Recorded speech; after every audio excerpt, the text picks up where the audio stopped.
Good morning, good afternoon, good evening, wherever you may be across this great world of ours. Today is July 2nd, day 2026, day 21 of my new video challenge. And today I want to talk about portals. So, portals. Portals in the sense of throughout our lives, we go through phases.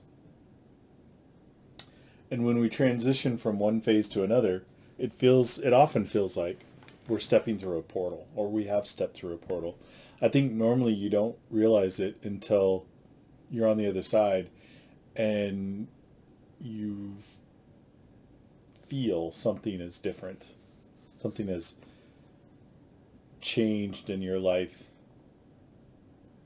And sometimes you know exactly what has changed, like when you graduate from school. Sometimes you don't know what's changed. You just know that your life is never going to be the same again. Um, that doesn't have to be good or bad, but just the fact that your life is never going to be the same again is it's often very unsettling. Um, because it really is a death and rebirth process, right? Something about your life has died and it's gone. Um, in the best case scenario, you know that you know what it is and you know what you're looking forward to. And what you're looking forward to is actually something that's desirable, right? Um, in the worst case scenario, you know exactly what it is and it's something you dread. Um, and somewhere in the middle, there's the scenario where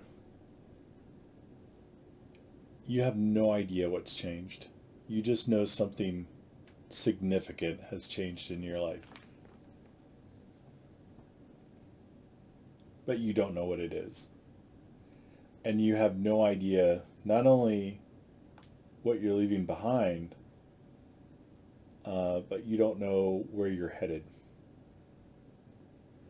And that's kind of where I'm at right now.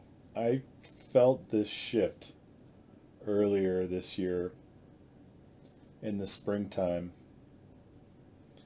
I don't know exactly when it happened, probably somewhere around May. For whatever reason, May um, has been a month where big changes occur in my life.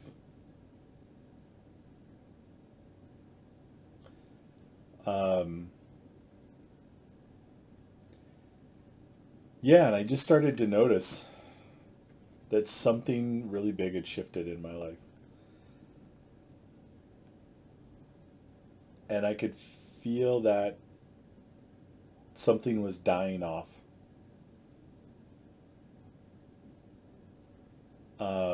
And I'm just in that place where I'm not really sure what it is. And I don't really know what's coming in. And I'm trying real hard to leave that as just a blank, to not assign any meaning to it. And I say trying really hard because I had started to already. I had started to assign a meaning to it. And my initial meaning was that whatever plans I had in life, um, it's just done. And nothing, it's just downhill from here. Um, but as I started to really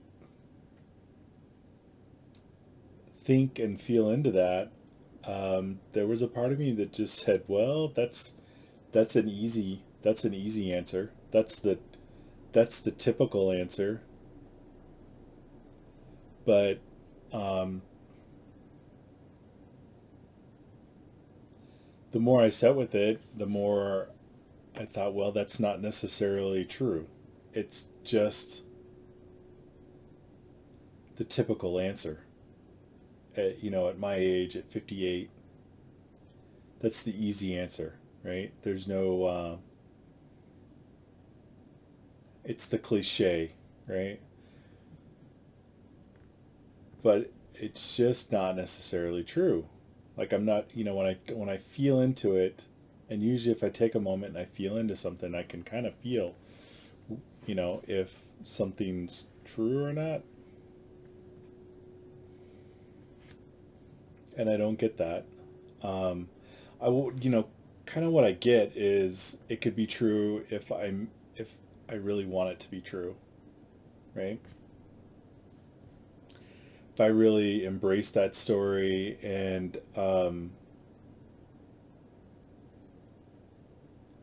just go with it, then yeah, it'll be true. Sure, that's easy enough, right? Um, but yeah, and so in that right there, I think that's one of the most difficult places to be in life for anybody, right? For everybody.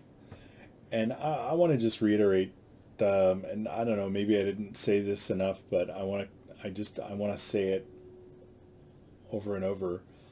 I feel like a lot of the things that I go through in my life are not unique. They are very common. I feel like a lot of people struggle with these things.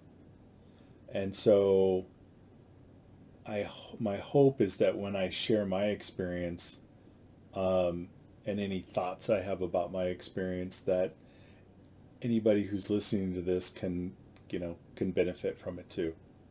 Um, yeah, I think the circumstances of my life are unique, but not the fundamental struggles. I think that's where, you know, um, everyone, this whole thing like, oh, you're a snowflake, like this idea that everybody's unique and different.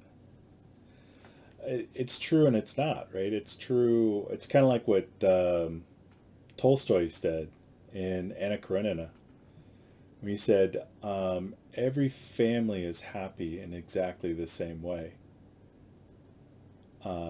But every family is sort of their sadness, their tragic story is unique. Um, so yeah, I feel that every person's story is unique, but the fundamental things that they struggle with are the same with nearly, it's not exactly the same, but pretty damn close to every human goes through these kinds of struggles at a very fundamental level, right? Anyway, our minds have a job. The analytical part of our mind has a job, and part of that job is to try and understand the world around us. Um, and it's like a self-programming computer, and it has to just sort of do this by trial and error. And one of the ways it does it is by just taking a wild guess. Just guess and see if that's correct, right? And so we'll label things and we'll create stories about things. Scientists call those stories theories and hypotheses. And what sets those theories and hypotheses away, apart from stories, is that they then try and figure out how to test to see if the data supports the story. Um, but for normal people, we create stories about our lives, and we kind of do the opposite. We don't gather data and then see if it supports the story. We look to gather data that supports the story. It's that inborn bias, right? Confirmation bias, and we don't even know that we're doing it. Like we don't realize that that's what we're doing. I think if we did, we would really try not to do that. And so when you come to a situation like this, where there's this kind of great unknown, it's so easy to, and it's even an imperative of our analytical minds to just say, okay, what's going on? Let's just try and figure it out and create a story of, I'm feeling something really off and different. It must be X. But again, with that, that confirmation bias then starts to turn into a self-fulfilling prophecy.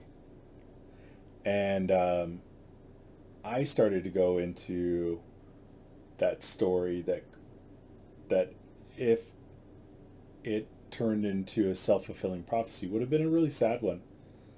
And I struggle with it. I'm still struggling with it. It's only been like a couple of weeks since I was kind of like, okay, I've created a story around this, and I don't think that's necessarily the truth, and I need to back that off and just sit with the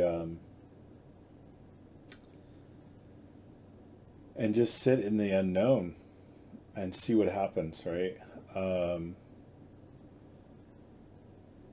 Or just decide the direction, decide a different direction.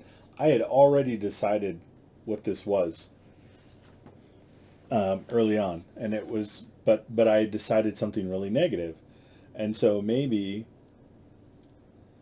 I don't wait and see what it is. Maybe I just take this opportunity to say, well, I'm going to change that story, but I'm going to make it something really positive.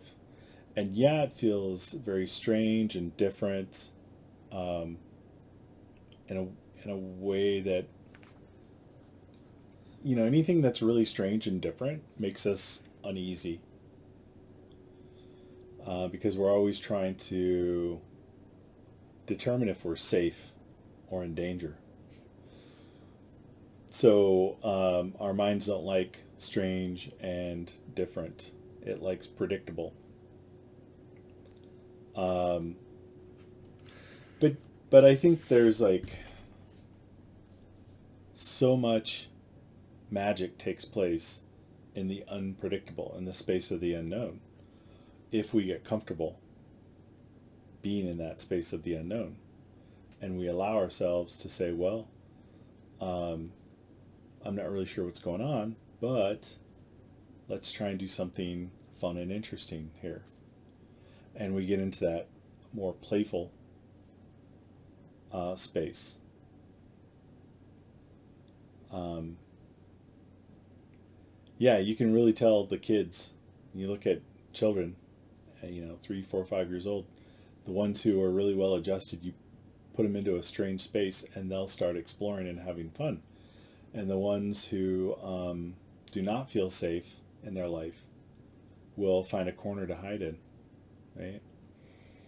Um, and that instinct was a really good instinct for a very long time for humanity, but it's overdoing it now. The world is just not nearly as dangerous as it used to be. Um, there was a lot of dangers out there from predators. We just don't have that much anymore, and even gotten to the point where people are not as dangerous as we used to be. Right? It's just not as dangerous. Um, yeah, danger does exist, but not to the extent that it used to. It used to be really bad. And it's really easy for people to lose their lives, you know, even just like 200-300 years ago, right? And so, yeah, these we're story making machines, right? That's what we do. We make stories, and I th- I think every time we go through a portal in our lives, even though it feels strange and scary, if we can kind of get to notice when that's happening, and we can say, oh wait, um, instead of being fearful and going to dark conclusions, I'm going to take this opportunity to sort of dream in a different direction, and let's go in a different direction. Yeah. So that's what I'm going to do with me, um, and try and wake up every day in that playful space and say, yeah, what can we make today? How can we, what's going to be fun and new and interesting today? So that's where I'm at. Hopefully you're somewhere in that neighborhood as well. Just remember, you are more important than you know, and far more loved than you can imagine. Take care, and I look forward to seeing you all tomorrow.